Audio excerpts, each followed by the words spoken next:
Hello everyone. इस video में मैं वेरियस इंस्टीट्यूट के टेस्ट सीरीज से वर्ल्ड, इंडिया और बिहार के ज्योग्राफी के क्वेश्चंस को डिस्कस करने जा रहा हूं। इन सभी क्वेश्चंस का नेचर स्टैटिक होने की वजह से ये सभी क्वेश्चंस आने वाले बीपीएससी 69th पीटी एग्ज़ाम के लिए भी बहुत ही ज़्यादा रिलेवेंट है और उस एग्ज़ाम में आप सबको सफल बनाने में बहुत ही ज़्यादा मदद करेंगे। आप इस वीडियो को लाइक कीजिए, शेयर कीजिए और यदि इस चैनल को सब्सक्राइब नहीं किए हैं तो प्लीज़ इस चैनल को सब्सक्राइब कीजिए। तो चलिए शुरू करते हैं।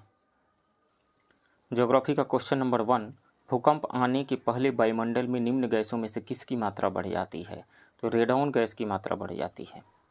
भूकंप आने के पहले वायुमंडल में रेडॉन गैस की मात्रा में वृद्धि हो जाती है और किसी क्षेत्र विशेष में यदि रेडॉन गैस की मात्रा में वृद्धि हुई है, ये इंडिकेट करता है कि वहाँ पे भूकंप आने वाला है। सो राइट ऑप्शन सी होगा। नेक्स्ट क्वेश्चन, विश्व का सबसे विस्तृत भूकंप क्षेत्र कौन सा है? तो प्रशांत महासागरीय तटीय पेटी विश्व का सबसे विस्तृत भूकंप वाला क्षेत्र है, जहां पर संपूर्ण विश्व का लगभग 63% भूकंप आता है, 63%। सो राइट ऑप्शन ए हो जाएगा, प्रशांत महासागरीय तटीय पेटी। और इसके बाद मध्य महाद्वीपीय पेटी में विश्व के कुल भूकंप का लगभग 21% भूकंप आता है। नेक्स्ट क्वेश्चन, निम्नलिखित में से कौन अवशिष्ट पर्वत नहीं है?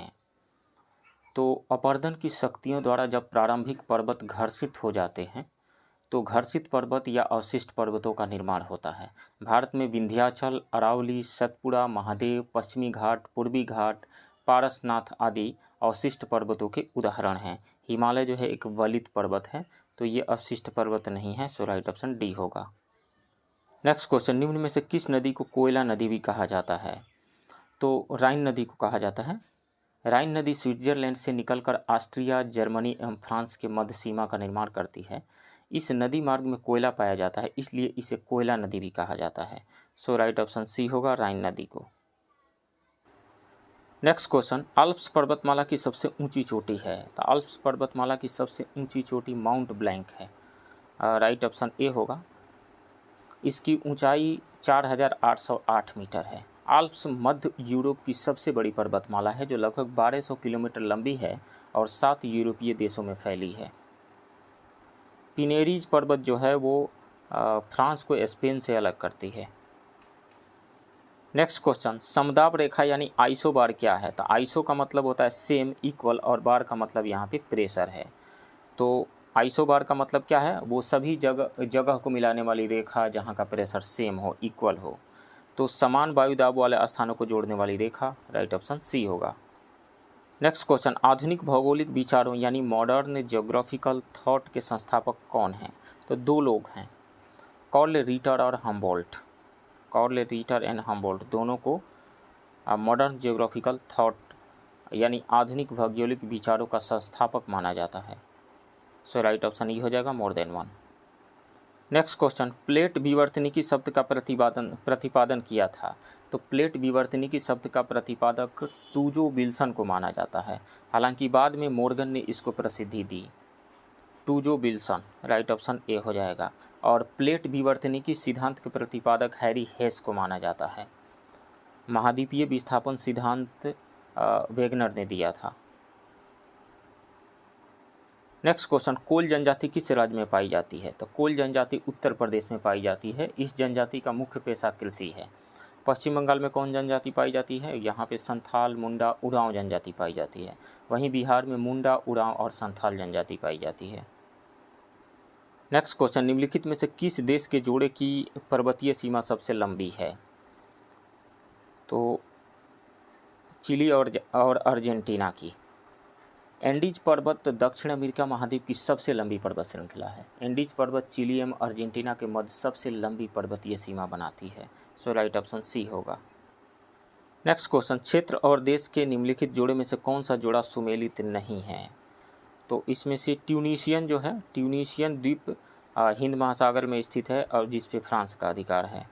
फ्रांस का है ये द्वीप, तो ये सही सुमेलित है।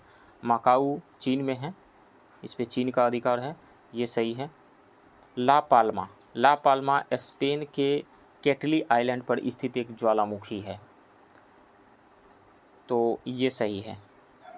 फॉकलैंड जो है, फॉकलैंड पे यूके का अधिकार है, इस द्वीप के लिए अर्जेंटीना और यूके के मध्य विवाद है, तो ये सही है।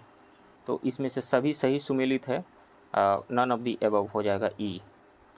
नेक्स्ट क्वेश्चन, निम्नलिखित में से किस क्षेत्र में प्रवाल भित्ति नहीं पाई जाती है? तो मन्नार की खाड़ी में पाई जाती है, कच्छ की खाड़ी में ही पाई जाती है, अंडमान और निकोबार द्वीप समूह में ही पाई जाती है। मतलब ये रहा कि मन्नार की खाड़ी, कच्छ की खाड़ी और अंडमान और निकोबार द्वीप समूह का निर्माण प्रवाल भित्ति से हुआ है, लेकिन खंभात की खाड़ी का निर्माण प्रवाल भित्ति से नहीं हुआ है। सो राइट ऑप्शन डी होगा। नेक्स्ट क्वेश्चन, बिहार के निम्नलिखित जिलों में से किस जिले में धारवाड़ चट्टानें नहीं हैं? तो कैमूर और रोहतास में धारवाड़ नहीं, कैमूर और रोहतास में धारवाड़ क्रम की चट्टानें नहीं, विंध्यन श्रेणी की चट्टानें पाई जाती हैं। इसके अलावा कैमूर और रोहतास को छोड़कर दक्षिण बिहार के सभी जिलों में धारवाड़ चट्टानें पाई जाती हैं। तो इसमें से राइट ऑप्शन डी हो जाएगा। नेक्स्ट क्वेश्चन, बिहार के निम्नलिखित प्रशासनिक प्रभागों में से किसमें सबसे कम जिले हैं? तो भागलपुर प्रमंडल में सबसे कम जिला है, 2 ही जिला है, भागलपुर और बांका। तो राइट ऑप्शन यहाँ पे ए हो जाएगा। पटना में 6 जिले हैं, पटना, नालंदा, भोजपुर, रोहतास, कैमूर और बक्सर। वहीं कोसी प्रमंडल में 3 जिला है, सहरसा, सुपौल और मधेपुरा। नेक्स्ट क्वेश्चन, केसर का वाणिज्यिक स्तर पर उत्पादन भारत के किस राज्य या केंद्र शासित प्रदेश में होता है? तो जम्मू एवं कश्मीर में होता है। राइट ऑप्शन ए होगा।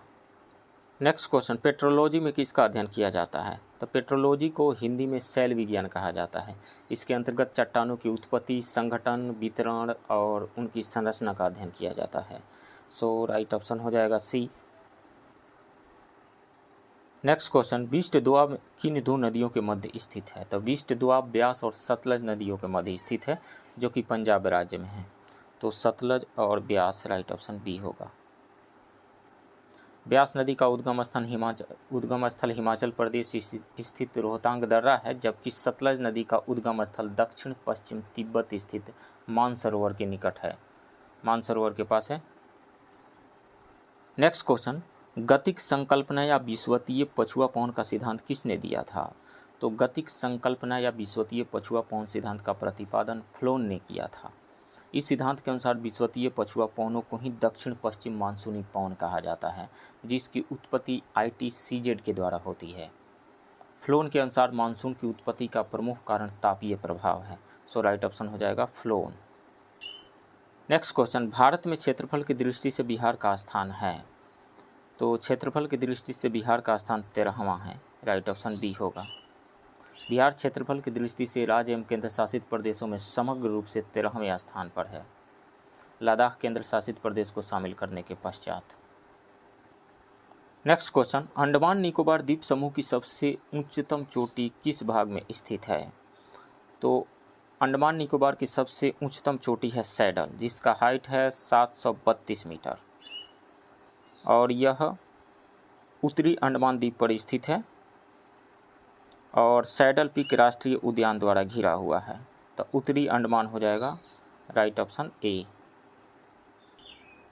नेक्स्ट क्वेश्चन, यदि पृथ्वी की घूर्णन गति न हो तो इसका परिणाम निम्नलिखित में से कौन नहीं होगा? तो यदि पृथ्वी अपनी धुरी पर न घूमे तो एक ही हिस्से में हमेशा दिन व दूसरे हिस्से में हमेशा रात रहेगी, अर्थात सूर्योदय सूर्यास्त नहीं होगा, दिन रात का चक्र भी नहीं होगा।